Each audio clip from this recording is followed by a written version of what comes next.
दर्शकवृन्द नमस्कार। कार्यक्रम स्वस्थ जीवनको आजको नयाँ श्रृङ्खलामा यहाँलाई हार्दिक स्वागत छ। हामी दैनिक रूपमा आउने गर्छौँ। यो कार्यक्रम यहाँलाई थाहा भइसकेको कुरा एनटिभी प्लसबाट, एनटिभी कोहलपुरबाट अनि एनटिभी इटहरीबाट। नेपाल सरकार स्वास्थ्य तथा जनसङ्ख्या मन्त्रालय, राष्ट्रिय स्वास्थ्य शिक्षा सूचना तथा सञ्चार केन्द्र र नेपाल टेलिभिजन बीचको सहकारी हो यो कार्यक्रम, जुन एनटिभी प्लस, एनटिभी कोहलपुर र एनटिभी इटहरीबाट दैनिक 1 घण्टा आउने गर्छ। सँगसँगै विभिन्न सामाजिक सञ्जालहरूमा पनि हामी यो कार्यक्रम अपलोड गर्ने गर्छौँ यहाँलाई अनुकूल मिलेको समयमा हेर्नका लागि। समृद्ध नेपाल सुखी नेपाली भनेर हामीले बारम्बार भनिरहेका छौँ। कार्यक्रममा हामीले समृद्धि कतिखेर भेट्छौँ? त्यतिखेर भेट्छौँ जतिखेर हरेक नागरिक स्वस्थ हुन सक्छन्, स्वस्थ भएका हुन्छन्। यही कुरालाई मध्यनजर गर्दै नेपालको संविधानमा मौलिक हकमा नै स्वास्थ्य सेवालाई राखिएको छ। के त्यो हक हरेक नागरिकले पाएका छन् त?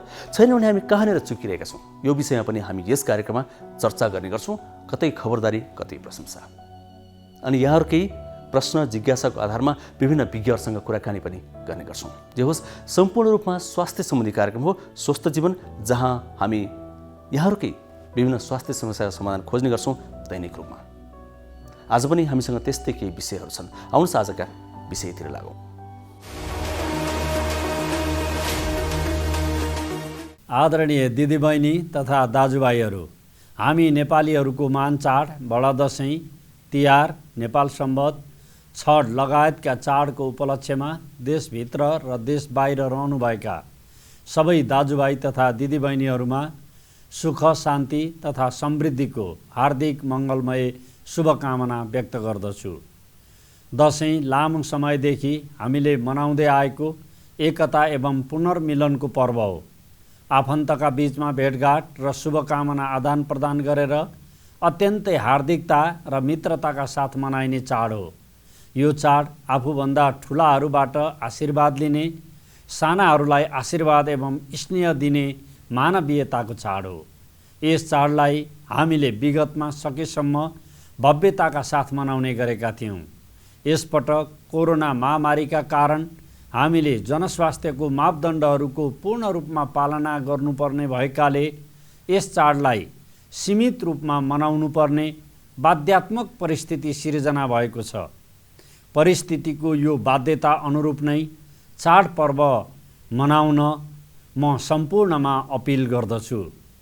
कोरोना महामारीको लडाइँमा आफ्नो ज्यान जोखिममा राखी उच्च मनोबलका साथ अग्रपङ्क्तिमा खटिरहनुहुने डाक्टर, नर्स, स्वास्थ्य कर्मीहरू लगायत सबैप्रति उच्च सम्मान व्यक्त गर्न चाहन्छु। बिरामीहरूप्रति शीघ्र स्वास्थ्य लाभको कामना गर्दछु।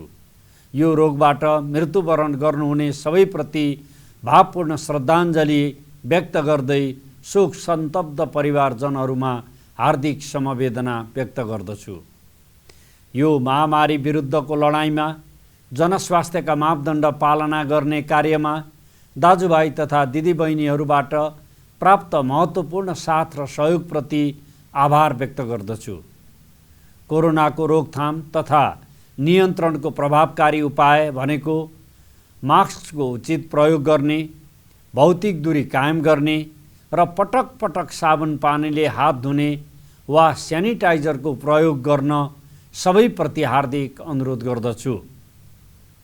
आज हामी राजनैतिक स्थायित्वसँगै समृद्धिको यात्रामा लम्किरहेका छौँ।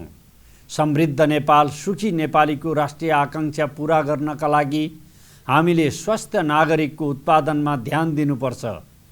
त्यसैका लागि सरकारले निरोगी नेपाल निर्माणका लागि काम अघि बढाइरहेको छ। संविधानमै मौलिक हकको रूपमा सुनिश्चित भएको स्वास्थ्य सेवा प्राप्त गर्न पाउने अधिकारको पूर्ण प्रत्याभूतिका लागि नेपाल सरकार क्रियाशील रहेको छ। स्वास्थ्य तथा जनसङ्ख्या मन्त्रालय सम्पूर्ण नागरिकको जीवन रक्षाको लागि सदैव प्रतिबद्ध र क्रियाशील छ। मन्त्रालयले सबै सरकारी, निजी तथा समुदायबाट सञ्चालित अस्पतालहरूलाई कोभिड-19 को परीक्षण तथा उपचार गर्ने गरी व्यवस्था गरेको छ। आवश्यक औषधि, उपकरण तथा अक्सिजनको अभाव हुन नदिन मन्त्रालयले ठोस योजनासहित प्रभावकारी व्यवस्था मिलाएको छ। गुणस्तरीय स्वास्थ्य सेवामा सबैको पहुँच स्थापित हुने गरी स्वास्थ्य संरचना र प्रणालीलाई थप मजबुत बनाउँदै विस्तार गरिएको छ। सरकार सधैँ आम नागरिकको साथमै रहेको छ। यो महामारी विरुद्धको लडाइँमा राज्य र जनताको बीचको बलियो र विश्वासिलो एकता स्थापित गर्न जरुरी छ। सबै तहका सरकार, राजनैतिक दलहरू, समुदायहरू, सञ्चार माध्यम, नागरिक समाज, निजी क्षेत्रबाट निरन्तर सहयोगको अपेक्षा गरेका छौँ। अन्त्यमा यो एकताले महामारी विरुद्धको हाम्रो विजय सम्भव हुने विश्वास व्यक्त गर्दै फेरि एकपटक बडा दशैँ, तिहार, नेपाल सम्वत, छठ लगायतका सम्पूर्ण चाडपर्वहरूको उपलक्ष्यमा सबैप्रति हार्दिक शुभकामना व्यक्त गर्दछु। धन्यवाद। नमस्कार। नेपाल सरकार स्वास्थ्य तथा जनसङ्ख्या मन्त्रालय।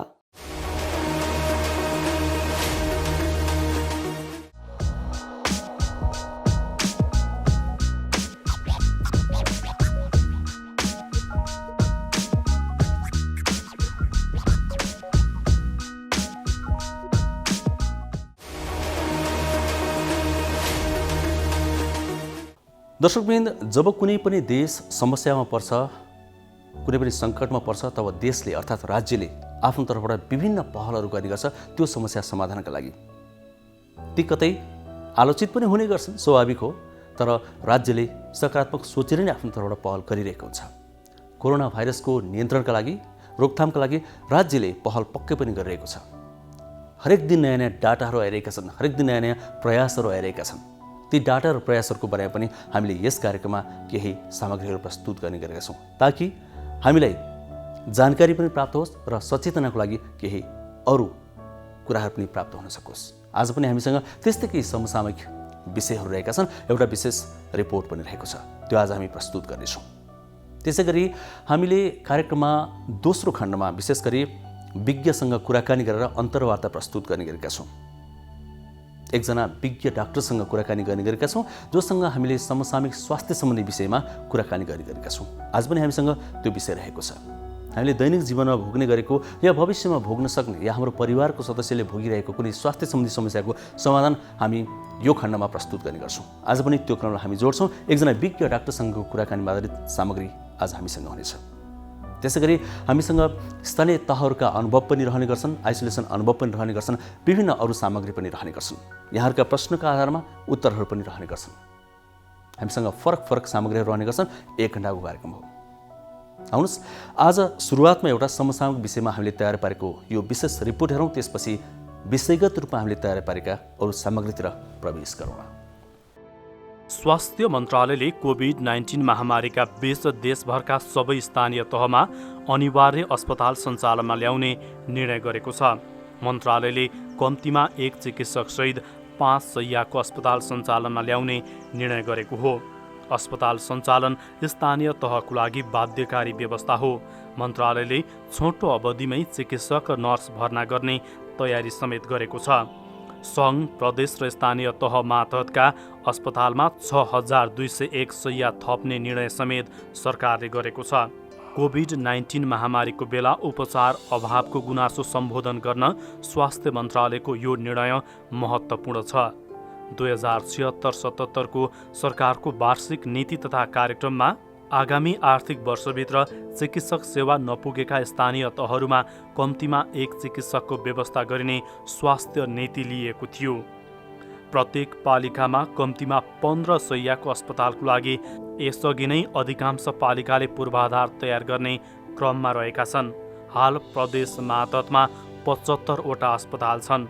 68 जिल्ला अस्पताललाई प्रदेश मातहतको सामाजिक विकास मन्त्रालय अन्तर्गत राखिएको छ।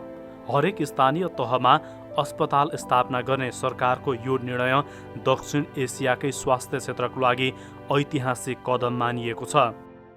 नेपाल सरकारले स्वास्थ्य तथा जनसङ्ख्या मन्त्रालयको थ्रुबाट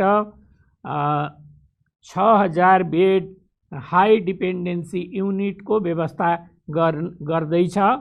त्यसमा प्रोभिन्स 1 मा BP KIHS, Koshi hospital, Mechi hospital, province 2 मा नारायणी हस्पिटल, जनकपुर हस्पिटल र सगरमाथा हस्पिटल, बागमती प्रोभिन्समा भरतपुर हस्पिटल, हेटौँडा हस्पिटल र धुलीखेल हस्पिटल।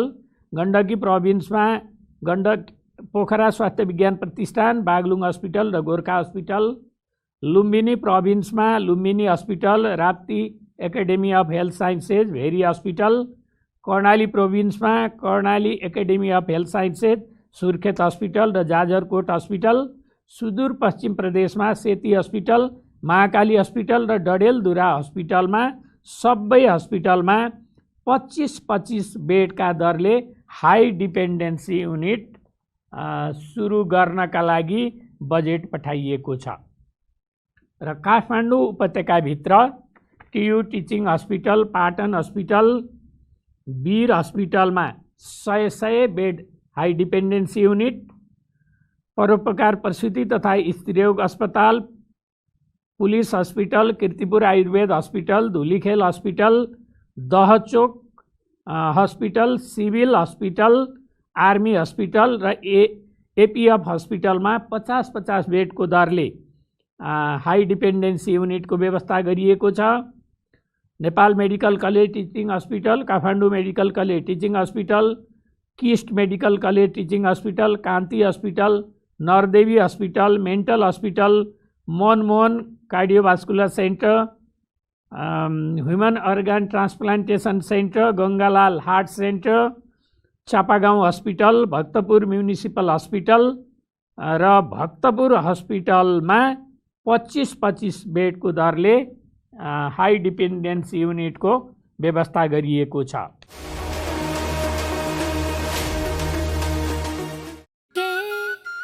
हात धुन्छौ र साबुन पानीले धुन्छु नि, कति बेला धुन्छौ र छिनछिनमै धुन्छु नि।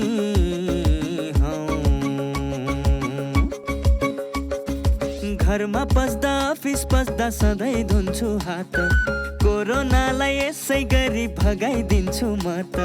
घरमा पस्दा अफिस पस्दा सधैँ धुन्छु हात, कोरोनालाई यसै गरी भगाइदिन्छु म त। भान्सा छिर्नु अगाडि, खाना खानु अगाडि, जहाँ त्यही छोएपछि हातले छोपी खोकेपछि।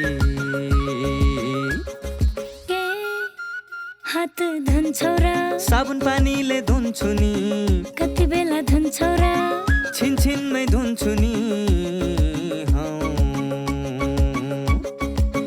कोरोनाबाट बच्ने 3 उपायहरू: व्यक्ति बीच 2 मिटर टाढा बस्ने, घरबाट बाहिर निस्कँदा मास्क लगाउने र बेला बेलामा साबुन पानीले मिची 20 सेकेन्डसम्म हात धुने। कोरोनाबाट आफू पनि बचाउँ र अरूलाई पनि बचाउँ। स्वस्थ रहौं, उमङ्ग बाँडौं। यो वर्ष सुरक्षाका साथ पर्व मनाऊ। नमस्कार। समुदायलाई घरमा नै बसेर आफ्नो परिवारसँग दसैँ, तिहार, नेपाल सम्वत र छठ लगायतका चाडपर्व मनाउन प्रोत्साहित गरौँ। शुभकामना आदान प्रदान गर्न तथा अन्य कार्यका लागि अनलाइन माध्यम र सूचना प्रविधिको प्रयोग गरौँ। नमस्कार, म doctor Vishwanath Koirala, consultant physician. यहाँहरूलाई म यो चाडबाडको मुखमा आएर एउटा सानो जानकारी सन्देश के भन्न चाहन्छु भने, चाडबाडमा यो पल्टको चाडबाड अरूभन्दा फरक छ। कोरोनाको सङ्क्रमणले गर्दाखेरि भयावह स्थिति छ। चाडबाड मनाउने भनेर आफ्नो परिवार, आफ्नो स्वास्थ्य सबैलाई बेवास्ता नगर्नुहोस्, भिडभाड नगर्नु, सकेसम्म सीमित दूरी कायम गरेर र यो स्वास्थ्य सावधानीका उपायहरू अपनाएर हात धुने, सेनिटाइजर लाउने, मास्क लगाउने र जमघट कम गरेर यो कोरोनालाई चाहिँ अझ भयावह हुन नदिनुहोस् भन्ने आग्रह गर्न चाहन्छु। दर्शकवृन्द, हामीले थाहै नपाई स्वास्थ्य सम्बन्धी धेरै समस्याहरू निम्त्याइरहेका हुन सक्छौँ। सुरुमा हामी हिलचेक्राइ गर्छौँ, अलिअलि समस्या आयो भने त्यति ध्यान दिँदैनौँ, स्वास्थ्य कर्मीका गइहाल्दैनौँ, तर तिनले विकराल रूप लिएपछि हामी निको पार्नै सक्दैनौँ। त्यसैले गर्दा समयमा ध्यान दिनुपर्छ भन्छन् विज्ञहरू। आज पनि हामी त्यस्तै एउटा विषयमा कुराकानी गर्दैछौँ, जसको लागि हामीले एकजना विज्ञले साथ दिनुभएको छ, उहाँसँग कुराकानी गरेका छौँ। अब एकैछिन यो विषय राख्दैछौँ, यो जानकारी राख्दैछौँ जुन हाम्रो जीवनमा यो पक्कै पनि काम लाग्छ। कोरोना भाइरसको महामारीले विश्व नै आक्रान्त बनिरहेको बेलामा जनस्वास्थ्य तथा पोषणविदले शरीरको रोग प्रतिरोधी क्षमता बलियो बनाउन सके धेरै रोगबाट जोगिन सकिने बताउँछन्। कोरोना भाइरस विरुद्ध लड्न प्रतिरक्षा प्रणाली कसरी बलियो बनाउन सकिन्छ भन्ने विषयमा विश्वभर नै विभिन्न अध्ययन भइरहेको छ। कोभिड-19 महामारीले विश्वव्यापी रूप लिएसँगै स्वास्थ्य तथा जनसङ्ख्या मन्त्रालय मातहतको आयुर्वेद तथा वैकल्पिक चिकित्सा विभागले जनहितमा एक सूचना जारी गर्दै रोग प्रतिरोधी क्षमता बढाउने जडीबुटीको नियमित सेवन गर्न आह्वान गरेको थियो। कोरोनाको विश्वसनीय खोप तथा औषधि पत्ता नलागेको अवस्थामा विभागले शरीरको प्रतिरक्षा प्रणालीलाई मजबुत बनाउन एन्टिभाइरल गुण भएका जडीबुटीको नियमित सेवन गर्ने बानी बसाल्न अनुरोध गरेको थियो।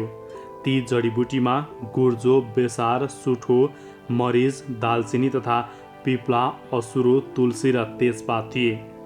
स्वास्थ्य मन्त्रालयले पनि आयुर्वेद तथा वैकल्पिक चिकित्साको क्षेत्रमा लामो अनुभव भएका चिकित्सक र विज्ञ सङ्घको परामर्शको आधारमा कोरोना विरुद्ध लड्ने तथा रोग प्रतिरोधी क्षमता कसरी विकास गर्न सकिन्छ भनेर प्रोटोकल निर्माण गर्यो। उक्त प्रोटोकल स्वास्थ्य तथा जनसङ्ख्या मन्त्रालयले स्वीकृत गरेसँगै कार्यान्वयनमा आएको छ।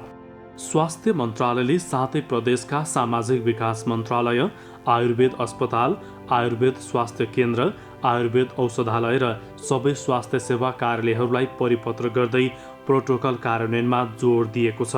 आयुर्वेद औषधि, खानपान, योग, ध्यान तथा शारीरिक व्यायामको माध्यमबाट शरीरको प्रतिरोधी क्षमता बढाउन सकिने प्रोटोकलमा उल्लेख छ। साथै भान्सामा दैनिक प्रयोग गरिने मरमसला लगायत परम्परागत जडीबुटीबाट पनि प्रतिरोधी क्षमता बढाउन सकिने चिकित्सकहरू बताउँछन्। नेपालमा पनि कोभिड सङ्क्रमण भएका व्यक्तिहरूलाई प्रतिरोधी क्षमता अभिवृद्धि गर्न विभिन्न प्रकारका आयुर्वेदिक औषधि खुवाइएको छ। कोरोना रोकथामको लागि मुख्य औषधि पत्ता नलागे पनि आयुर्वेद एवं वैकल्पिक चिकित्साको उपचार विधि र औषधि प्रयोग गरी सङ्क्रमणलाई केही हदसम्म कम गर्न सकिने विज्ञहरूको भनाइ छ। महामारीको समयमा सङ्क्रमित मात्र नभई स्वस्थ व्यक्तिले समेत शारीरिक तथा मानसिक रूपमा आफूलाई बलियो राख्नु अत्यावश्यक छ। शारीरिक रूपमा स्वस्थ राख्न दैनिक व्यायाम, पोषिलो खानेकुरा, प्रतिरोधी क्षमता बढाउने जडीबुटीयुक्त आहार सेवन गर्न जनस्वास्थ्यविदहरूले सुझाव दिएका छन्। नेपालीको भान्सामा दैनिक प्रयोग हुने गेडागुडी, दाल, हरियो सागसब्जी, दुधका साथै टिमुर, खुर्सानी, लसुन, प्याज, बेसार, दालचिनी, ज्वानो, जिम्बु, धनिया, जिरा लगायत मसलाबाट समेत केही हदसम्म रोगको रोकथाम हुने विज्ञहरूको भनाइ छ।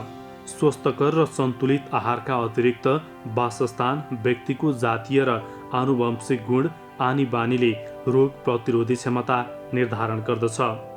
शरीरको प्रतिरक्षा प्रणाली बलियो बनाउन सन्तुलित र पोषणयुक्त आहार, नियमित शारीरिक अभ्यास, पर्याप्त विश्राम र निन्द्रा र उच्च मनोबल कायम गर्नुपर्छ। हाम्रो शरीरमा रहेका हितकारी ब्याक्टेरिया जोगाउन तथा प्रतिरक्षाको लागि आवश्यक पर्ने भिटामिन युक्त फलफुल र रेसादार सागसब्जी खानुपर्ने पोषणविदको सुझाव छ। खासमा इम्युनिटी पावर र पोषणको चाहिँ एकदमै घनिष्ठ सम्बन्ध छ। किनभने इम्युनिटी पावर कसरी आउँछ त शरीरमा भन्ने पहिलो कुरो हो है।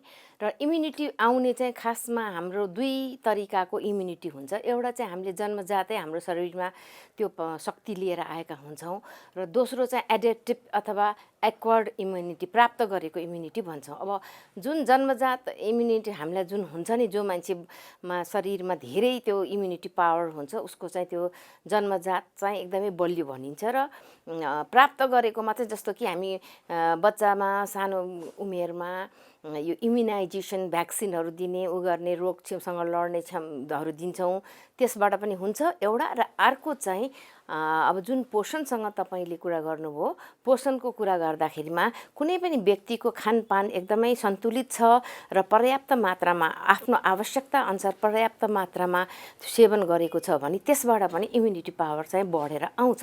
त्यसैले पोषण, इम्युनिटी पावरले चाहिँ कसरी फङ्सन गर्छ भन्ने त्यो कुरो हामीले पहिला बुझ्नु पर्यो होइन।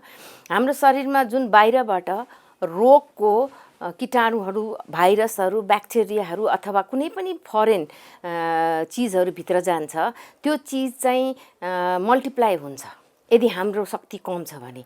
अनि जब शरीरभित्र भएको हाम्रो रक्षक सिपाहीहरू छन् जो चाहिँ इम्युनिटी पावरबाट उत्पादन हुने, जसलाई चाहिँ हामीले यो एउटा एक किसिमको प्रोटिन पनि हो र जसलाई हामी एन्टिबडी भन्छौँ, त्यो चाहिँ इम्युनिटीले चाहिँ त्यो रोगसँग लड्ने क्षमतालाई चाहिँ बढाएर त्यो एन्टिबडी भन्ने तत्त्वले, सेल्सले अनि त्यो बाहिरबाट हामीलाई लागेका रोगहरूको ब्याक्टेरिया भाइरससँग लडेर हामीलाई रोगदेखि बचाउने हो।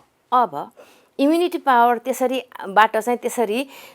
जुन चाहिँ एक किसिमको प्रोटिन छ र अर्को चाहिँ एन्टिबडी भन्छौँ, त्यो बन्नको निम्ति हामीले खानेकुरा अथवा हाम्रो पोषण राम्रो हुनुपर्छ।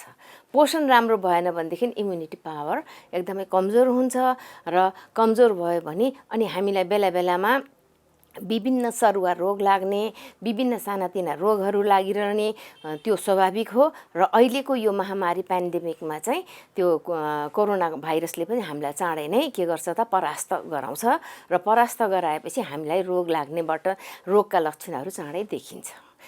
त्यसैले अब जस्तो कि माल न्युट्रिसन र यो अहिलेको कोरोना भाइरसको चाहिँ एकदमै नजिकको एउटा यसको छ कि खतरा छ हैन। जस्तो माल न्युट्रिसन भनेको खाना कुपोषण भन्छौँ हामी जुन नेपालीमा।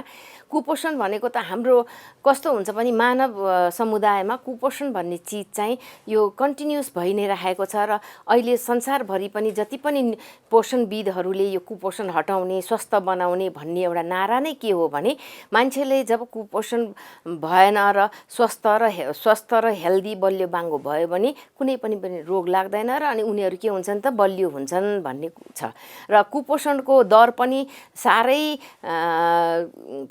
एकदमै स्लो रेटमा चाहिँ घटिरहेको छ। तर जब पनि कुनै पनि एउटा प्राकृतिक प्रकोप अथवा कुनै पनि रोगहरूको यो हाम्रो उसमा चम्किन्छ, त्यसले गर्यो भने त्यो कुपोषण फेरि बढिहाल्छ। जस्तो कि माल न्युट्रिसन भनेको प्रोटिन एनर्जी माल न्युट्रिसन हो र किन हुन्छ भने मानिसले खान पाएन, के अरे जस्तो अन्डर न्युट्रिसन भनेको खाना कम भयो भने त्यो खाना कम भएपछि त्यसबाट पाउने पौष्टिक तत्त्व कम हुन्छ अनि मान्छेलाई के हुन्छ त कुपोषण हुन्छ। र खाना कम भयो भने शरीर के हुन्छ त कमजोर हुन्छ अनि हाम्रो इम्युनिटी पावर पनि कमजोर भएर जान्छ। विशेष गरी कस्ता खानेकुराहरू खायो भनेदेखि चाहिँ अहिलेको परिस्थितिमा आम नेपाली दाजुभाइ लगायत होइन जो जहाँ बसिरहनु भएको छ, कस्तो प्रकारका खानाले चाहिँ हाम्रो अहिलेको समयमा रोग प्रतिरोधात्मक क्षमता बढाउन सहयोग गर्छ? जुन चाहिँ हामीले जन्मजातै ल्याउने यो शक्ति भन्यौँ, त्यो शक्ति पनि खिँदै जान्छ, घट्दै जान्छ। त्यसलाई हामीले बलियो बनाएर थप्दै जानलाई नै यो खानेकुराहरूको बढी आवश्यकता पर्ने हो। किनकि हरेक दिन हाम्रो शरीरले बाहिरबाट आउने विभिन्न शत्रुहरूसँग लडिरहन्छ र हामीलाई शरीरलाई बचाएर राख्नु भन्नुको अर्थ नै हामी स्वस्थ छौँ, हिँडडुल गर्छौँ, खान्छौँ, राम्रो छौँ र हाम्रो जीवन सजिलैसँग गइरहेको छ भन्ने हो। तर जब पनि भनौँ न अब हाम्रो साधारणतया हेर्ने हो भने यो कोभिड पनि अहिले के हो भने खासै यो रुवाखोकी र यो ज्वरो जुन आउने प्रक्रियाको अलिकति कडा रूप हो है। त्यो कडा रूप हामीले रुवाखोकी ज्वरो भन्ने कुरो त प्रत्येक सिजन चेन्ज हुँदा होइन, यो मौसम परिवर्तन हुँदा अथवा कसैलाई अलिकति चिसो लाग्दा त सबलाई भइरहेको थियो नि। तर त्यसलाई पनि लड्नलाई त्यो इम्युनिटी पावरले एन्टिबडिज बनाइरहँदाखेरिमा जन्मजात लिएर आएको पनि कमी हुन्छ। अब त्यसलाई क्षतिपूर्ति गर्न, त्यसलाई बलियो बनाएर राख्न अवश्य पनि खानाको ज्यादै नै आवश्यकता पर्छ। अब जति पनि हामी खाना खान्छौँ, खाना खाने भन्ने अर्थ जस्तो कि कुनै पनि व्यक्तिले आफूलाई भोक लागेर एक पेट टन्न खाएर खायो भने त्यो चाहिँ मैले एउटा पोषिलो खाना खाएँ भनेर सोच्नु हुँदैन।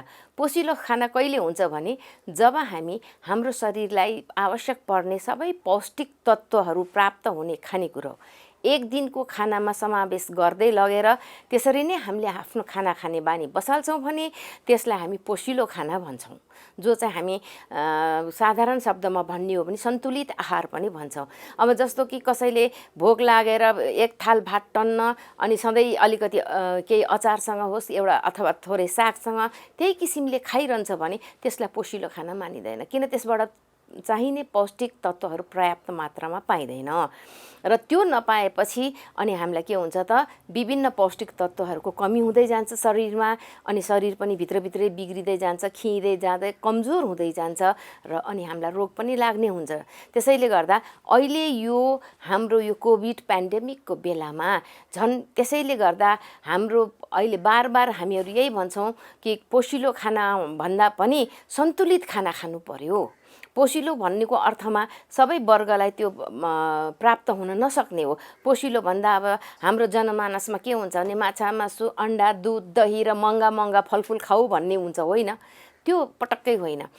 सन्तुलित आहार खानु पर्यो। सन्तुलित आहारको नियमअनुसार के छ भने जे चिज खाए पनि भेराइटी विभिन्न परिकार खानु पर्यो। परिकार भनेर फेरि खानाको परिकार होइन, जस्तो कि मोमो चाउचाउ बर्गर पिज्जा त्यो भनेको होइन।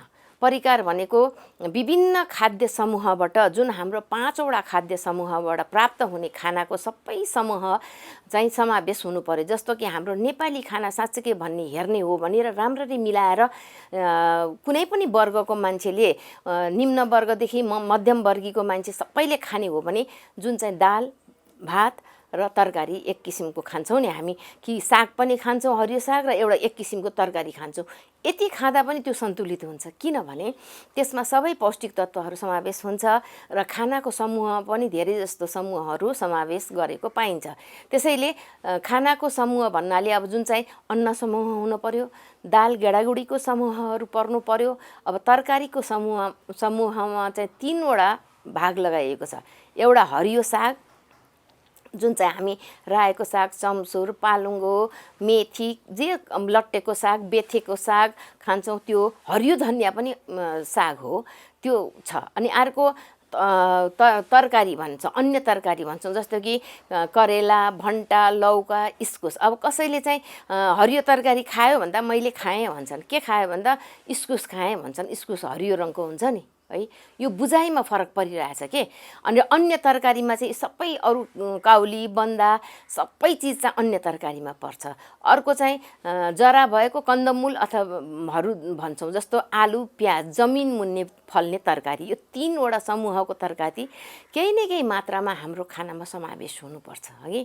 अनि त्यसपछि माछा मासु अन्डा दुध, यो चाहिँ प्रोटिन पाउने खानाको समूह हो, त्यो पनि जरुरी छ।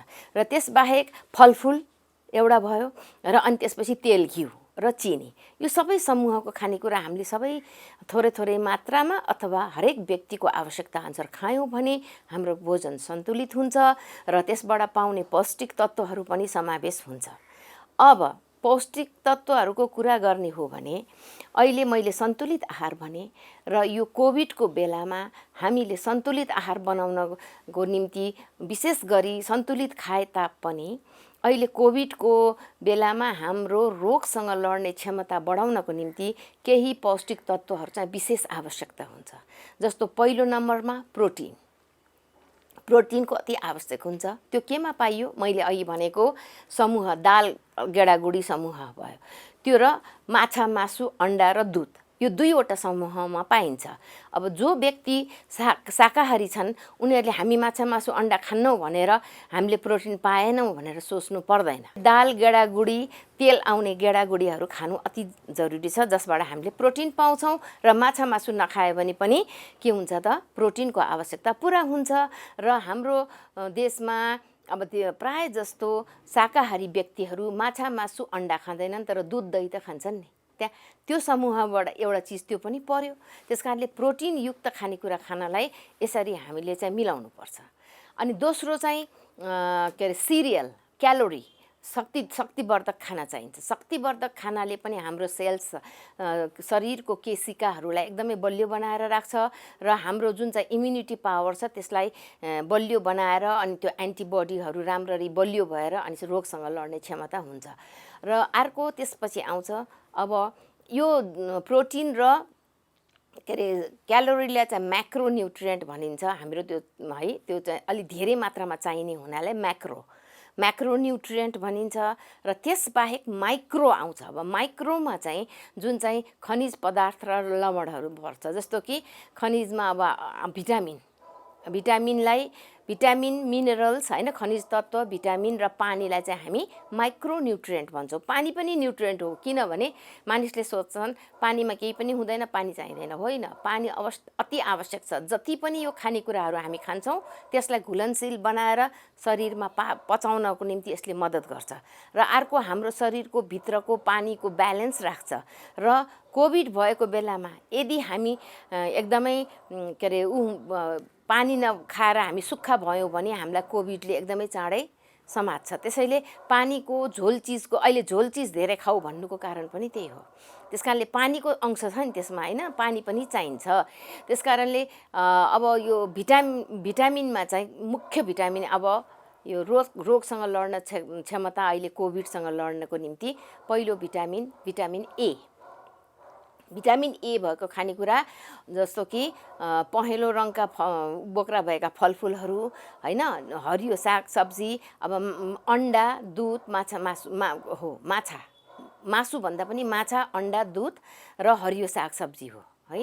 त्यस कारणले भिटामिन डी के अरे ए चाहिँ कसरी हुन्छ, यो चाहिँ हाम्रो चिल्लोसँग घुलनशील हो। र यदि हामीले यो बेलामा चाहिँ हामी धेरै चिल्लो नखाउँ भन्छौँ, चिल्लो चाहिँ जति शरीरलाई आवश्यकता छ त्यो चिल्लो पदार्थ त्यति नै खानुपर्छ, त्योभन्दा घटाउनु हुँदैन। त्यो घटायो भने यो भिटामिन ए हाम्रो शरीरमा शोषित हुन सक्दैन। त्यसैले त्यसको फङ्सनको निम्ति पनि के चाहियो त, हामीलाई चिल्लोको ठिक्क मात्रा चाहियो। त्यसैले भुटेको तारेको तेल निस्किने खाना चाहिँ खानु हुँदैन यो बेलामा। अब भिटामिन ए पछि दोस्रो भिटामिन छ भिटामिन डी। यो पनि चिल्लोमै घुलनशील छ र भिटामिन डीले चाहिँ हाम्रो सास प्रश्वास छ नि, यो फोक्सोको फङ्सनलाई एकदमै राम्रो तुलाउँछ। र अहिले कोभिडको जुन चाहिँ भाइरस छ त्यसले गएर हाम्रो फोक्सोमा एट्याक गर्छ, त्यहाँ गएर बस्छ र त्यसको छेउमा गएर बस्छ, अनि मान्छेलाई सास फेर्न गाह्रो हुन्छ। त्यस कारणले त्यो सास फेर्नलाई र त्यो जुन चाहिँ रेस्पिरेसन श्वास प्रश्वास क्रिया राम्रो राख्नको निम्ति यो हामीलाई के चाहियो त, भिटामिन डी चाहिन्छ। र भिटामिन डी दुईवटा चिजबाट प्राप्त हुन्छ, एउटा घामबाट सूर्यको प्रकाशबाट र अर्को चाहिँ हामीले खाएको खानेकुराहरूबाट पनि प्राप्त हुन्छ। त्यसैले सूर्यको प्रकाशमा पनि हामीले 10-15 मिनट बस्नुपर्छ है भन्नुको अर्थ त्यो कोरोना भाइरसलाई मार्ने होइन कि हाम्रो हड्डीको हेल्थलाई पनि राम्रो हुन्छ र फोक्सोको जुन प्रणाली छ कार्य गर्ने त्यसलाई पनि बलियो तुलाउने हुनाले भिटामिन डी को आवश्यकता परेको हो र यसरी हामी भिटामिन डी प्राप्त गर्न सक्छौँ। र अब अर्को छ भिटामिन ई। यो पनि चिल्लोमा घुल्ने हो र भिटामिन ई हामीले केमा पाउँछौँ भने जस्तो कि इस्ट है, जुन चाहिँ खमिर हुन्छ नि त्यसमा पाउँछौँ, अनि तेलमा पाउँछौँ, हरियो साग सब्जीमा पाउँछौँ। र भिटामिन ईले पनि हाम्रो इम्युनिटी पावर बढाउन एकदमै मद्दत गर्छ, त्यो पनि चाहियो। अब अर्को भिटामिन छ भिटामिन बी। भिटामिन बी पनि एकदमै जरुरी छ र भिटामिन बी को निम्ति हामीले विभिन्न अन्नहरू जस्तो कि ओट चाहिँ भन्छौँ नि, ओट एउटा अचेल सबैले खान्छन् होइन, ब्रेकफास्टमा ओट मिल भन्छौँ नि, ओट खायौँ भने पनि राम्रो हुन्छ। अघि मैले जुन चाहिँ क्यालोरी चाहियो शक्तिवर्धक खाना भन्यौँ नि त्यसमा पर्छ के भिटामिन बी चाहिँ। त्यसैले त्यो चिज पनि मिलाएर खानुपर्छ र भिटामिन बीले पनि हाम्रो कोरोनासँग लड्ने क्षमता बढाउँछ है। अब भिटामिन बी चाहिँ पानीमा घुल्ने हो, त्यसैले यो कस्तो हुन्छ भने अब अघि मैले भने नि vitamin A, vitamin D, vitamin E, यो तीनवटा भिटामिन चाहिँ हामीले हरेक दिन प्रशस्त मात्रामा खानुपर्छ भन्ने छैन। जस्तो कि हप्तामा 2 पटक, हप्तामा 1 पटक, 3 पटक यसरी खायौँ भने पनि त्यो चाहिँ शरीरमा सञ्चय भएर बस्छ, जम्मा भएर बस्न सक्छ। तर भिटामिन बी र अब भिटामिन सी दुईटाको आवश्यकता छ। यो चाहिँ पानीसँग घुलनशील भएको हुँदा आज हामीले खायौँ भने आज शरीरमा जति चाहिन्छ त्यो प्रयोग हुन्छ, भोलिपल्ट गएर त्यो हाम्रो मलमूत्रसम्म बाहिर निस्केर जान्छ, त्यो जम्मा भएर बस्दैन। त्यसैले भिटामिन बी र भिटामिन सी को आवश्यकता अति पर्छ र विशेष गरी भिटामिन सी चाहिँ हामीलाई बढी चाहिन्छ। र त भिटामिन सी को निम्ति हामीले अमिलो फलफुलमा कागती होइन, अमला यस्तो खानेकुराहरूमा जोड दिन्छौँ, जसले गर्दा हाम्रो यो के अरे इम्युनिटी पावरलाई बढाउँछ। अब यो भयो भिटामिन। अब मिनरल्समा चाहिँ जिङ्कको धेरै आवश्यकता छ। जिङ्क पनि हाम्रो केमा पाइन्छ त भने जुन तरकारीहरू हामी खान्छौँ त्यसमा हुन्छ र गेडागुडीमा हुन्छ। जुन चना गेडागुडीहरू अघि मैले भने नि दाल तथा अन्य गेडागुडी भनेको चना, केराउ, सिमी, बोडी त्यसमा सबभन्दा धेरै चनामा बोडीमाहरू पाइन्छ र त्यसैले जिङ्कको पनि आवश्यकता छ। अब जिङ्कको किन आवश्यकता छ भने यसले हाम्रो मेटाबोलिजमलाई एकदम बलियो पारिदिन्छ, हाम्रो यो पाचन शक्ति राम्रो बढाइदिन्छ, यसले हामीलाई इम्युनिटी पावर पनि बढाउँछ। र अर्को छ आइरन, लोह तत्त्वको पनि एकदमै आवश्यकता छ, यसले पनि इम्युनिटी बढाउने काममा गर्छ। र यो आइरन चाहिँ हामीले हरियो साग सब्जीमा धेरै पाउँछौँ र त्यो सेवन गर्यो भनेदेखि एकदमै राम्रो हुन्छ।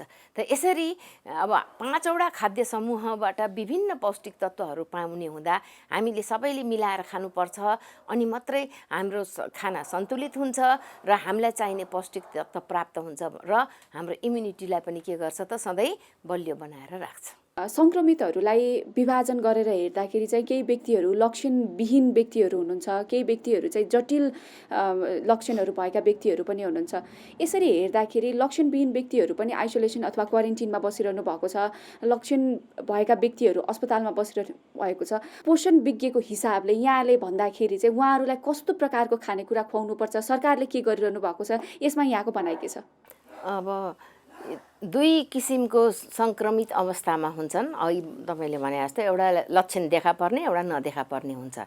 र देखा पर्नेको त समस्या जस्तो कि औषधि उपचार विभिन्न छ र खानपानमा पनि त्यही अनुसारको हुन्छ। तर जसलाई लक्षण देखेको छैन नि तिनीहरू झन् खतरा हुन्छन् समाजको निम्ति, उसले चाहिँ अरूलाई धेरै सार्न सक्ने अवस्था छ। क्वारेन्टाइनमा बसेको मानिसलाई पोषिलो खाना अवश्य चाहिन्छ, होइन? किन पोषिलो खाना भएन भने उनीहरू अन्डर न्युट्रिसन हुन सक्छन्, होइन? खाना नपुग हुन सक्छ। र मैले अघि भने नि अन्डर न्युट्रिसन माल न्युट्रिसन भयो भने के हुन्छ त अझै कोरोना भाइरसले यसलाई हामीलाई धेरै नै च्यापेर लान्छ। त्यसैले गर्दा उहाँहरूले मैले भने नि प्रोटिन भएको खानेकुरा खानिदिनु पर्यो। अब के अरे एनिमल सोर्स प्रोटिन जुन चाहिँ जैविक उसबाट पाउने प्रोटिन महँगो पर्छ भने भेजिटेबल प्रोटिन खुवाउनु पर्यो, दुध खुवाउनु पर्यो। अनि प्रोटिन भएको खानाको साथसाथै अब भात रोटी अथवा चिउरा जे खुवाउँछन् त्यो त क्यालोरी आउने भइहाल्यो। तर त्यसबाहेक प्रोटिन बाहेक हामी उहाँहरूले चाहिँ भिटामिन युक्त कुन चाहिँ भिटामिन बढी आवश्यकता छ, जस्तो अहिले मैले भने भिटामिन सी। किन भिटामिन सी केमा पाइयो त विशेष गरी अमिलो फलफुलमा पाइन्छ। र भिटामिन सीलाई एक्टिभेट गर्न काम गर्नको निम्ति आइरन चाहिन्छ। र आइरनको निम्ति के चाहियो? हरियो सागसब्जी तरकारीहरू चाहिन्छ। र विशेष गरी त्यस्ता हरियो सागलाई पनि फलामको भाँडामा कराईमा पकाएर खुवाउनु भयो भने अझ आइरनको मात्रा बढ्छ। र भिटामिन सी र आइरन दुईटा भएपछि अनि हाम्रो ब्लड सेल्सहरू पनि बढ्छ। र अरू जिङ्कले हाम्रो जस्तो कि व्हाइट ब्लड सेलहरू बनाएर रोगसँग लड्ने क्षमता बढाउँछ। यस्ता कुन कुन पौष्टिक तत्त्व कुन खानामा पाइन्छ त्यो खानेकुरा उहाँहरूले समावेश गर्नु पर्यो। अब हामीले यसरी भनेर मात्रै यो पौष्टिक तत्त्व चाहिन्छ र यसले चाहिँ रोगसँग लड्ने क्षमता बढाउँछ भनेर त भएन। तर त्यो तत्त्वमा हामी दिन सक्दैनौँ अथवा त्यो पुग्दैन भनेर त्यो भन्नु मिलेन। कुन चिज जस्तो कि फलफुल मैले भने नि ताजा फलफुल चाहियो।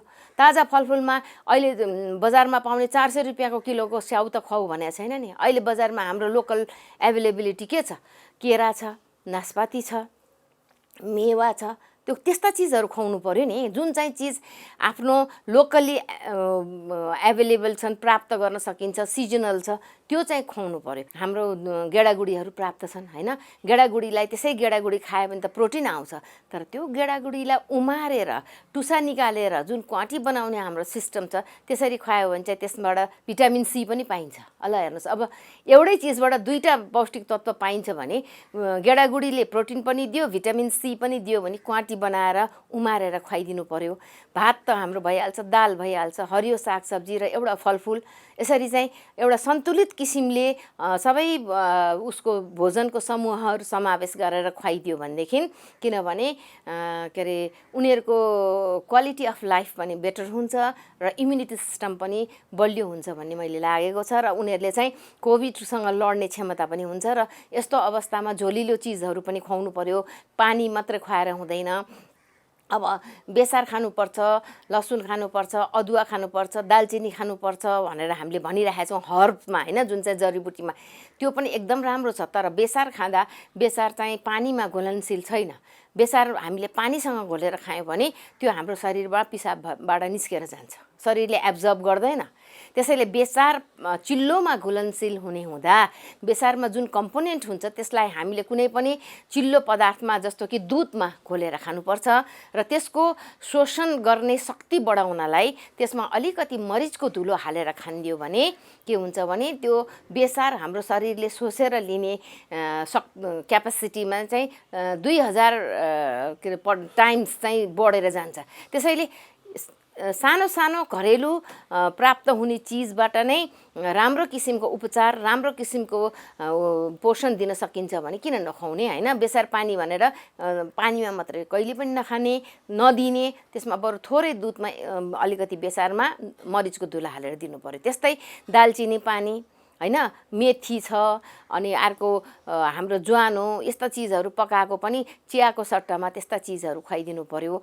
झोल चिजहरू बेसरी खुवाउनु पर्यो। र यो सबै पोषणसँग जोडिएको अर्को एउटा विशेष पाटो के छ भने रोगसँग लड्ने क्षमतालाई बलियो पार्नको निम्ति हामीले एक्सर्साइज गर्नुपर्छ। शारीरिक व्यायाम पनि अति जरुरी छ। त्यसैले गर्दाखेरिमा खाली खाना मात्रै दिएर क्वारेन्टाइनमा राखेर हुँदैन, व्यायामको पनि ध्यान दिनुपर्छ। एक्सर्साइज पनि केही मुभमेन्टहरू जस्तो कि कुनै एक्सर्साइजहरू गराउनुपर्छ। त्यसले गर्दा मसलहरू स्ट्रङ हुन्छ अनि हाम्रो रेस्पिरेटरी सिस्टम श्वास प्रश्वास प्रणाली बलियो हुन्छ अनि भाइरसहरूसँग लड्ने क्षमता बढ्छ। अब प्रत्येक व्यक्तिले सन्तुलित भोजन खाँदाखेरि बिहान दिउँसो बेलुका कति कति समय कस्तो कस्तो खानाहरू खानुपर्छ र त्यो सँगसँगै चाहिँ मरमसलाहरू कस्तो प्रयोग गर्ने, पानी कति पिउने, कति व्यायाम गर्ने, समग्र भनिदिनुहोस् न।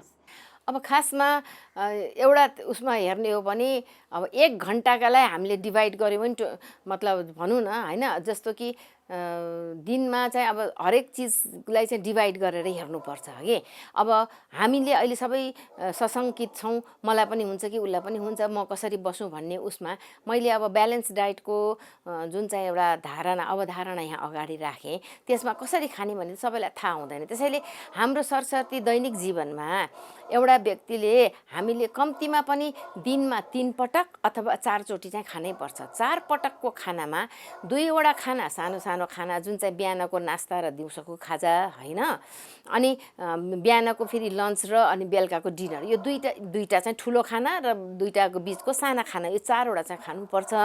र यो खानामा हामीले बिहान चाहिँ अलिकति केही यसो हैन, जस्तो कि अब के पाइन्छ त, ए बाबा हामीले किनेको सिरियल खाऊ, एकदमै कर्नफ्लेक्स खाऊ भन्दैनौँ। घरमा मकैको पिठो छ, मकैको रोटी खाऊ।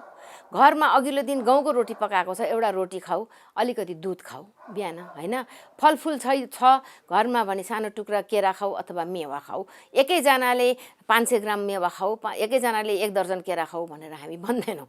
यो खाने चलन पनि छ, जस्तो कि त्यो नगरेर थोरै मात्रा खाएर त्यसको अलिकति मात्रा पुर्याउने। अनि त्यसपछि हरेक म्याक्सिमम 3 घन्टा नभए 3.5 घन्टापछि चाहिँ हामीले खाना खानु पर्यो।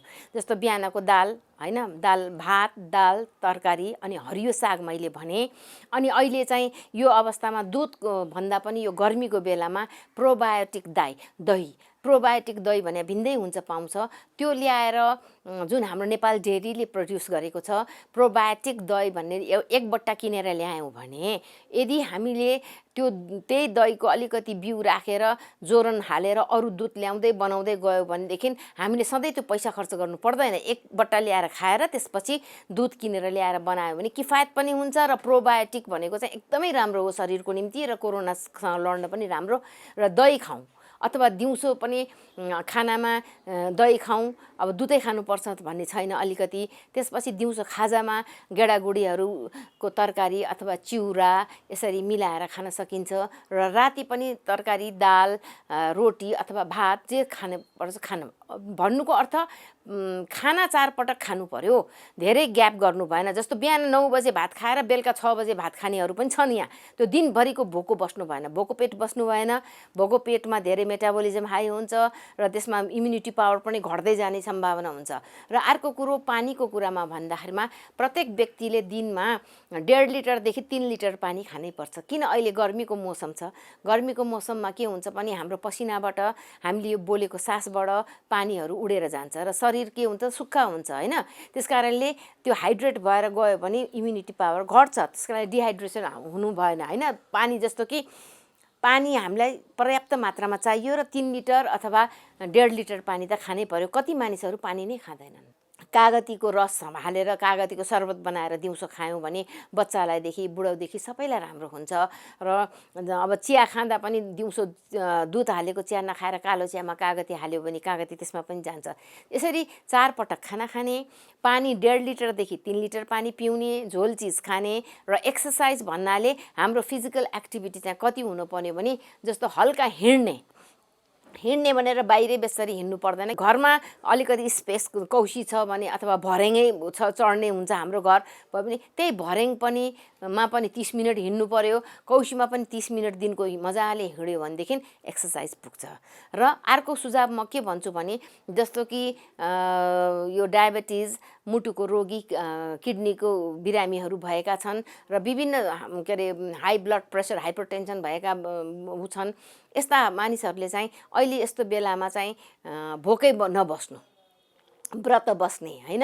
अनि अब विभिन्न डाइटिङ गर्ने प्रोसेसमा यति घण्टा खाने यति घण्टा नखाने भन्ने पनि चलेको छ। यस्तो कामहरू चाहिँ नगरौँ। अहिले हामीले पोषिलो खाना भन्नाले हाम्रो घरमा जे प्राप्त छ त्यो खानालाई मिलाएर साधारण हाम्रो नेपाली दाल भात तरकारी साग यस्तो खाने, दुध खाने, दही खानु पर्यो, कागती हालेको पानी खानु पर्यो, झोल चिज प्रशस्त मात्रामा खानु पर्यो र राति सुत्दाखेरिमा चाहिँ सुत्नु अगाडि सबैले थोरै दुधमा, धेरै 1 गिलास दुध पनि चाहिँदैन, 50 ml दुध भनेको आधा कप सानो कप दुधमा अलिकति बेसार घोलेर खायौँ भने त्यसले के गर्छ त, अनि मरिचको धुलो थोरै हालिदिने, अलिकति हालिदिएर खायौँ भने त्यसले इम्युनिटी पावर पनि बढाउँछ र हामीलाई त्यो बेसारले चाहिँ हामीलाई कस्तो एकदमै रिल्याक्स गराउँछ र दिनभरिको थकाइ पनि मर्छ। र यो कोरोनाको बेलामा निन्द्रा पनि प्रशस्त चाहिन्छ। किनभने अहिलेका यङ जेनेरेसनहरू, केटाकेटी, युवा युवतीहरू के गर्छन् भने मोबाइलमा रातभरि गेम खेलेर बस्छन्। त्यो पनि गर्नु हुँदैन। धेरै निन्द्रालाई मार्नु पनि हुँदैन। 7 घण्टाको निन्द्रा अवश्य पनि चाहिन्छ। त्यसकारणले पर्याप्त मात्रामा निन्द्रा, केही मात्रामा व्यायाम, भोजनलाई मिलाएर समय समयमा खाने, भोको पेट नबस्ने, अनि के अरे झोल चिजहरू प्रशस्त खाने र फलफुल दिनको केही न केही एउटा चिज खानु पर्यो र आफूले गर्ने नियममा एउटा स्पिरिचुअल उसमा पनि मेडिटेसन अथवा केही चिज अलिकति 5 मिनट भए पनि गर्यो भने हाम्रो यो जुन डिप्रेसिभ अहिले जुन अवस्था आछ नि, डिप्रेसन आउने छ, त्यो पनि जान्छ। कोरोनाबाट बस्नलाई हो, बस्नलाई हो, यो कुरा बुझौँ हामी सबैले, यो कुरा बुझौँ हामी सबैले। चेलीबेटी आफन्त बोलाइ, ओइ बोलाइ, भिडभाड नगरौँ कसैले, भिडभाड नगरौँ कसैले। सुरक्षित हुन मास्क लगाऊ, लगाऊ, घर बाहिर साह्रै डर छ हेर, घर बाहिर साह्रै डर छ हेर।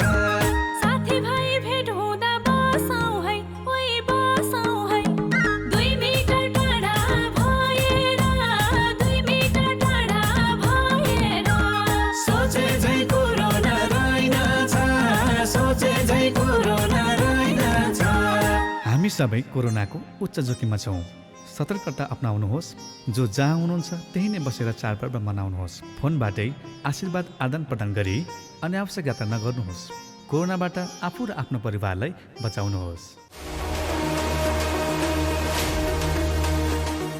दर्शकवृन्द, कार्यक्रम स्वस्थ जीवन यहाँहरूले युट्युब लगायतका सामाजिक सञ्जालमा पनि हेर्न सक्नुहुन्छ। हामीले भनिरहेका छौँ मोबाइल एप्लिकेसन छ एनटिभीको, त्यसमा पनि सक्नुहुन्छ। त्यसै गरी एनटिभीकै वेबसाइटमा पनि हेर्न सक्नुहुन्छ। अर्को कुरा, कुनै पनि जिज्ञासा प्रश्नहरू छन् भने हामीले लेखेर पठाउन सक्नुहुन्छ। तिनको आधारमा हामी कार्यक्रम निर्माण गर्छौँ भनिरहेका छौँ। ठेगाना हामीले स्क्रिनमा देखाइरहेका छौँ। अब एकैछिन हामी एउटा स्थानीय तहको कुरा गर्दैछौँ। जब कोरोना भाइरसको सङ्क्रमण देशभरि फैलियो तब स्थानीय तहहरूले निकै मेहनत साथ यसको नियन्त्रणमा प्रयास गरे। हरेक नेपालीको साथ पनि रह्यो। यो सबैको साझा समस्या थियो। सङ्घ र प्रदेशले त आफ्नो तर्फबाट गरेका थिएन, स्थानीय तहले पनि आफ्नो उपस्थिति एकदमै प्रभावकारी तरिकाले देखाए यो सङ्कटको समयमा। त्यसै कारणले हामीले यो कार्यक्रममा स्थानीय तहहरूको प्रयासको पनि चर्चा गर्ने गरेका छौँ, ताकि अरूलाई पनि यसबाट केही सिक्ने अवसर मिल्न सकोस्। हजुर, त्यसै क्रममा एउटा स्थानीय तहको प्रयासको हामीले आज चर्चा गर्ने जमर्को गरेका छौँ। आउनुहोस् एकैछिन यो सामग्री हेरौँ। गरेर अहिले यो कोरोना महामारी नियन्त्रणको लागि स्थानीय सरकारले हाम्रो नगरपालिकाले चाहिँ आम नागरिक कहाँ चाहिँ जनचेतनामूलक कार्यक्रमहरू सञ्चालन गरिरहेको छौँ र लक्षण देखिएको या चाहिँ विदेशबाट आएको शङ्कास्पद व्यक्तिहरूलाई चाहिँ उहाँहरूलाई अहिले पनि हामीले क्वारेन्टिनमा बस्नको लागि अनुरोध गरेका छौँ, होम क्वारेन्टिनमा। र उहाँहरूको योभन्दा अगाडि चाहिँ हामीले करिब 200 जना व्यक्तिहरूलाई चाहिँ आरडिटी र पिसिआर परीक्षण गरेर केही त्यस्तो पोजिटिभ देखिएको चाहिँ व्यक्तिहरूलाई चाहिँ उपचारमा लगेर उहाँहरू चाहिँ अहिले भनौँ न कोरोना नलागेको अवस्थामा उहाँहरूको फेरि पिसिआर चेक गराइसकेपछि टेस्ट गराएर नेगेटिभ आइसके पछाडि घरमा ल्याउने कामहरू भइरहेको अवस्थाहरू छ। हामीसँग यतिखेर पनि विद्यालय चाहिँ सञ्चालन गर्न नसक्ने अवस्था भइसके पछाडि आम शिक्षकहरूलाई करिब 300 शिक्षकहरूलाई चाहिँ हामीले कोरोना नियन्त्रण सम्बन्धी जनचेतनामूलक कार्यक्रम सञ्चालन गर्नलाई अथवा होम क्वारेन्टिनमा बसेको छ कि छैन, मान्छे बाहिरबाट चाहिँ कति मात्रामा आएको छ भनेर चाहिँ जनचेतनामूलक कार्यक्रम सञ्चालन गर्ने जिम्मा नै हामीले खास गरेर शिक्षकहरूसम्म पनि हामीले परिचालन गऱ्यौँ।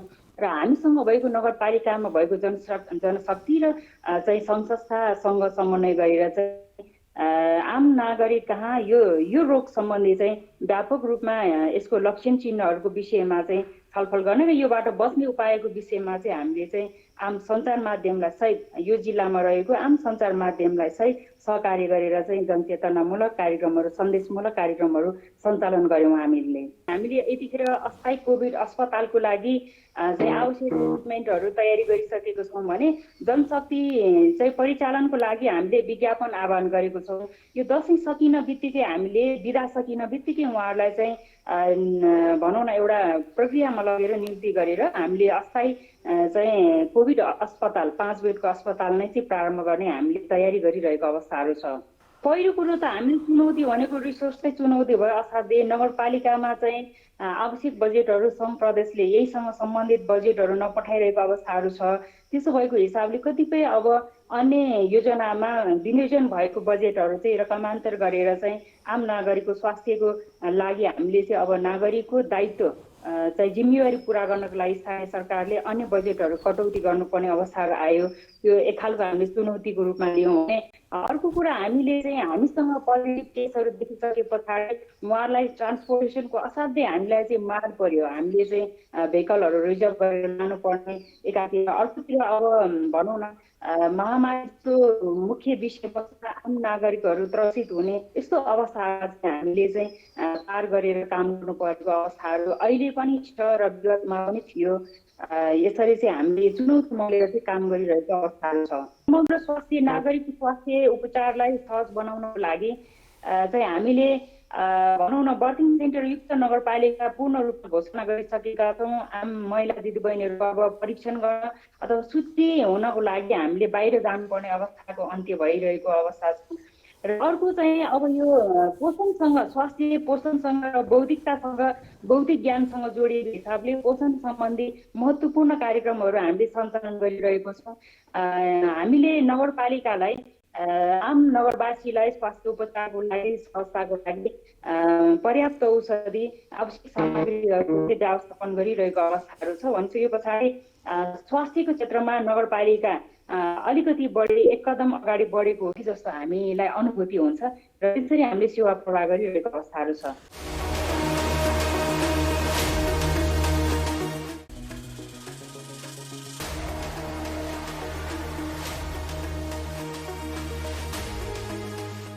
कार्यक्रम स्वस्थ जीवन हरेक दिन एनटिभी प्लसबाट बिहान 7 बजेदेखि 8 बजेसम्म र पुनः साँझ 5 देखि 6 बजेसम्म एनटिभी कोहलपुरबाट दिउँसो 1 देखि 2 बजेसम्म र एनटिभी इटहरीबाट दिउँसो 2 देखि 3 बजेसम्म प्रसारण हुने गरेको छ। स्वास्थ्य सम्बन्धी यहाँहरूको कुनै जिज्ञासा वा समस्या भएमा हामी सम्बन्धित विज्ञहरूबाट समाधान खोजी कार्यक्रममा प्रसारण गर्नेछौँ।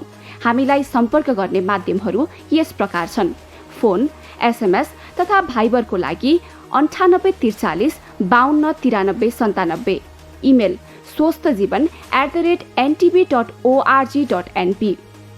यस कार्यक्रमको बारेमा आफ्नो सल्लाह, सुझाव र प्रतिक्रिया पनि यहाँहरूले यिनै मार्फत दिन सक्नुहुनेछ।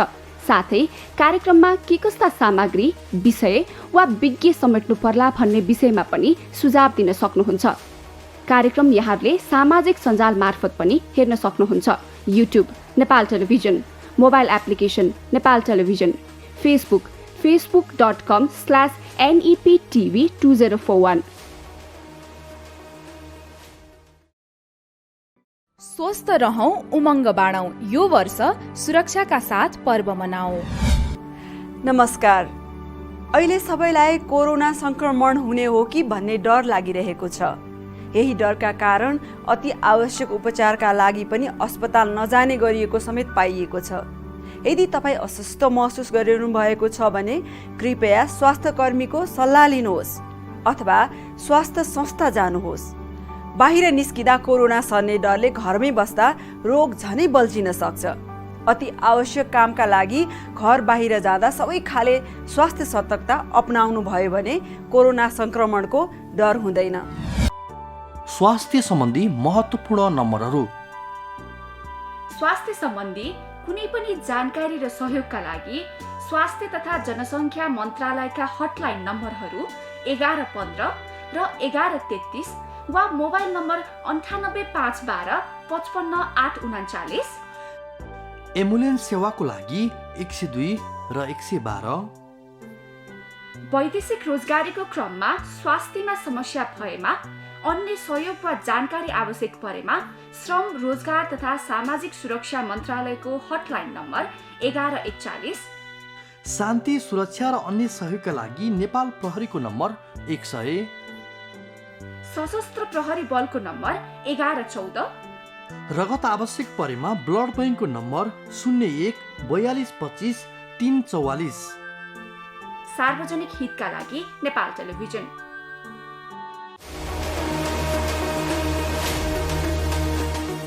दर्शकवृन्द, कार्यक्रम स्वस्थ जीवनको समय सकिन आँटेको छ। हामी भोलि फेरि आउँछौँ। आजकै समयमा यो दैनिक कार्यक्रम हो। कार्यक्रम स्वस्थ जीवन यहाँले युट्युबमा हेर्न सक्नुहुन्छ, नेपाल टेलिभिजनको मोबाइल एपमा हेर्न सक्नुहुन्छ, त्यसै गरी वेबसाइटमा पनि हेर्न सक्नुहुन्छ। अर्को कुरा, कार्यक्रमको विषयमा कुनै सल्लाह सुझाव छ भने पनि लेखेर पठाउन सक्नुहुन्छ या कुनै पनि माध्यमबाट पठाउन सक्नुहुन्छ। त्यसै गरी प्रश्नहरू, जिज्ञासा छन् भने पनि पठाउन सक्नुहुन्छ। हामीले ती ठेगानाहरू पनि बारम्बार देखाइरहेका छौँ, स्क्रिनमा अनि भनिरहेका पनि छौँ। हामीलाई टेलिफोन गर्न सक्नुहुन्छ, SMS गर्न सक्नुहुन्छ, हामीलाई भाइबर गर्न सक्नुहुन्छ, इमेल गर्न सक्नुहुन्छ, कुनै पनि माध्यम प्रयोग गर्न सक्नुहुन्छ। यदि यहाँले आफ्नो नाम डिस्क्लोज गर्न चाहनुहुन्न भने त्यो पनि हामी यहाँलाई छुट दिन्छौँ। यहाँको नाम गोप्य नै राखेर हामी त्यो समस्याको समाधान चाहिँ खोज्ने प्रयास गर्छौँ विज्ञहरूसँग कुराकानी गरेर। अब बिदा माग्ने समय हुन आँटेको छ, किनभने हामीले 1 घन्टाको समय पुरा गर्न आँट्यौँ। हामी भोलि फेरि आउँछौँ NTV plus, NTV Kohalpur, NTV इटहरीको पर्दामा, सँगसँगै अरू सामाजिक सञ्जालमा।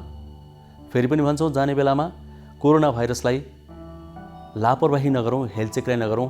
त्यसको अर्थ फेरि एकदमै धेरै भयानक सोचेर डराउने काम पनि नगरौँ। सतर्क रहौँ, सावधानी अपनाऊ।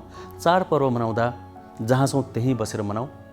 कुनै पनि तडक भडक नगरौँ, हिटुल धेरै नगरौँ। आशीर्वाद लिनु छ आफन्तसँग भने यसपालि विद्युतीय सञ्चार माध्यम प्रयोग गरौँ न, इन्टरनेट मार्फत लिउँ, टेलिफोन मार्फत लिउँ।